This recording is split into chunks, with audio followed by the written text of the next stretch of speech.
आज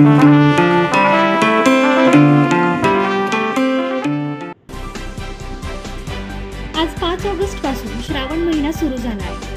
धार्मिकदृष्ट्या हा महिना अत्यंत पवित्र मानला जातो। आज पहिला श्रावण सोमवार असल्याने लोणंद शहरातील महादेवाचे दर्शन घेण्यासाठी भाविकांनी मंदिरांमध्ये मोठी गर्दी केल्याचे दिसते। श्रावण महिन्यातील हा पहिलाच सोमवार असल्याने लोणंद येथील महादेव मंदिरात भाविकांनी गर्दी केली होती, तर बाजारतळ या ठिकाणी असणाऱ्या महादेवाच्या पिंडीचे दर्शन घेण्यासाठी नागरिकांनी मोठी गर्दी केल्याचे पाहावयास मिळाले। श्रावण महिना हा हिंदू धर्मातील अत्यंत पवित्र असा महिना मानला जातो, त्यामुळे या महिन्याची भाविक आतुरतेने वाट पाहत असतात। या महिन्यात शंकराची आराधना केल्याने भाविकांना मोठा लाभ होतो असे सांगितले जाते।